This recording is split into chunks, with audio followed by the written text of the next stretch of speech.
বন্ধুরা, চলে এসেছি আজকে একটা নতুন ভিডিও নিয়ে তোমাদের সাথে। তো আজকে গুড আফটারনুন থেকে এই কারণে শুরু করলাম। এখন মোটামুটি বাজে হচ্ছে 2:10। তার জন্য এখন থেকে ভিডিওটা স্টার্ট করলাম। তো আমার স্নান টান পুরো কমপ্লিট হয়ে গেছে। তো সকালবেলা ঘুম থেকে উঠেছি, উঠে চা বিস্কিট খেয়েছি ফ্রেশ হয়ে একটুখানি হয়ে। আমার শরীরটা এতটাই খারাপ, তোমরা যারা ধরো লাইভে আসো বা আমার আগের ব্লগগুলো দেখেছো, আমার প্রচণ্ড মাথার যন্ত্রণা হচ্ছে বেশ কটা দিন ধরে। তো টায়ার্ড হয়ে পড়ছি বেশি। সকালবেলা উঠে চা বিস্কিট খেয়েছি, খাওয়ার পর আবার আমি একটু ঘুমিয়ে পড়েছি। তো ঘুম থেকে উঠে স্নান করে নিয়েছি। তার মধ্যে দিদির অনেক কিছু আজকে রান্না করে ফেলেছে। তোমাদেরকে চলো দেখাই দিদি আজকে কি রান্না করেছে। এখানে দেখতে পাচ্ছ কুমড়ো ভাজা, বেগুন ভাজা। এখানে বেগুনগুলো বেশ ভালো করেই ভেজেছে, কুমড়ো অল্প ভেজেছে। এখানে দেখতে পাচ্ছ আমড়া দিয়ে ডাল, কলকাতার থেকে যে আমড়াটা নিয়ে এসেছিলাম সেই আমড়া দিয়ে ডাল। এটা হচ্ছে থোর বটি। আর এখানে রয়েছে পটলের দোলমা। পটলের ভেতরে পুরটুর সব ভরাই ছিল, তো গ্রেভিটা দিদি করে বানিয়ে ফেলেছে। আর এখানে রয়েছে কুকারে ভাত।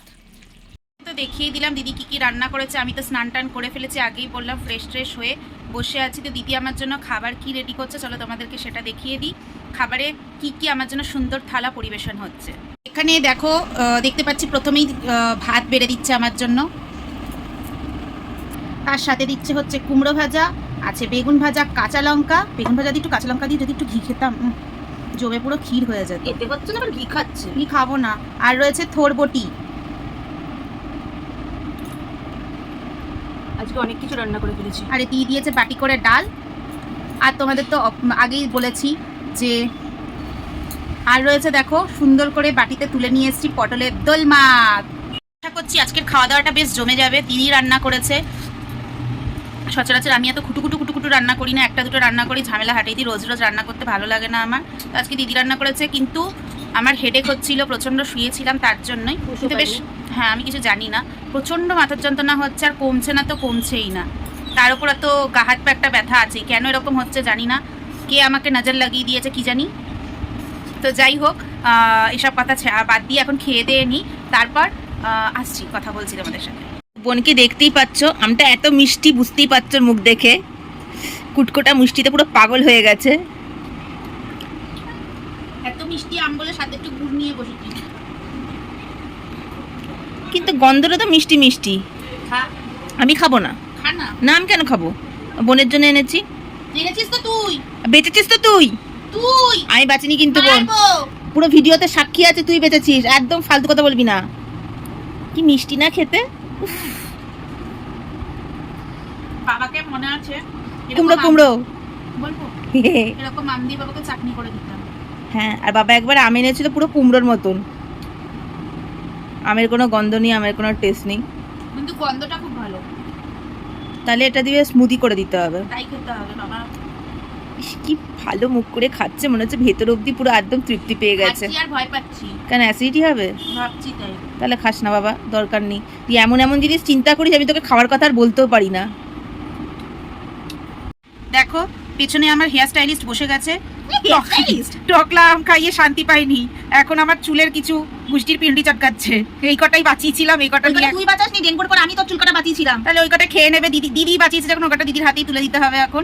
তো দেখা যাক কি চুল বাঁধে, তারপর তোমাদেরকে দেখাচ্ছি চুলটা আলটিমেট কোন পর্যায়ে পৌঁছালো। চুল বেঁধে দেওয়ার পর বোন একটুখানি ডিনারের ব্যবস্থা করে আনলো, কারণ ডিনারের মধ্যে সেরকম হালকা মতনই কিছু খাবো। তার জন্য চাল আগে ভিজিয়ে রাখা হয়েছিল, তো চালটা পেস্ট করে তার মধ্যে অল্প একটু ওটস মিশিয়ে গোলা রুটি টাইপেরই ধোসা করা হয়েছে। তার মধ্যে একটা আলুর মশলা ধোসা যেরকম করে, আলুর একটা পুরো করে নিয়েছে। তো ডিনারে আজকে এইটাই খাবো। তো ডিনার শেষ হয়ে যাওয়ার পর বোনকে আবার লাইভে বসতে হবে, জন্য তাড়াতাড়ি খেয়ে নিতে হবে। দেখো পুরো ফুলটুসি রেডি হয়ে বসে আছে ওর লাইভের জন্য। আর চুলটা একবারে দেখা একবার কেমন সুন্দর করে বাঁধা হয়েছে। ব্যাঙের মতন ব্যথা হচ্ছে। চুপ কর টেপি, তুই কোনোদিনই কখনো ভালো বলবি না। আর মাথাটা কাটতে না, তারপর তুই পুজো হয়ে যাবি টেপিশ্বরী। তো তোমরা তো দেখতেই পারলে বোন লাইভের জন্য একদম পরিপাটি হয়ে বসে গেছে, কিন্তু আমার কথাটা একবারও ভাবছে না। ও লাইভের জন্য বসে গেছে মানে হয়তো ওর গরম লাগছে, ওর জন্য ফ্যানটা ফুল স্পিডে দিয়ে দিয়েছে। এদিকে জানলাটাও দিতে দিচ্ছে না, জানলা দিয়েও প্রচণ্ড ঠান্ডা হাওয়া দিচ্ছে, কারণ এখানে বৃষ্টি হচ্ছে বলে বেশ ঠান্ডা এখন। আর এদিকে আমার অবস্থা খারাপ হচ্ছে, আমার মাথাটা পুরো মুড়ি দিয়ে আমাকে থাকতে হচ্ছে। ওই ঘরে চলে যা। আমি কেন ওই করে যাবো রে? মাটিতে গিয়ে বসে থাক। তুই যা, রাগ হয়ে যায়। তোর তোর তোর ঠান্ডা লাগছে, তোর ঠান্ডা লাগছে না, যা তুই ডাইনিং এ যা। আমার ঠান্ডা কোথায় লাগছে? আমার তো গরম লাগছে না, লাগছে না, কানটাও গেছে ঠান্ডা, মানে গরমের চোটে, মানে কানের খোলগুলো বেরিয়ে গেছে, ওর জন্য বেশি বেশি শুনছে। তো যাই হোক, ভিডিওটা আমি এখানে, চুপ কর, গান করছি, এই যে তোর গলা শুনলে লোকে বিরক্ত হবে, তাই entertain করছি।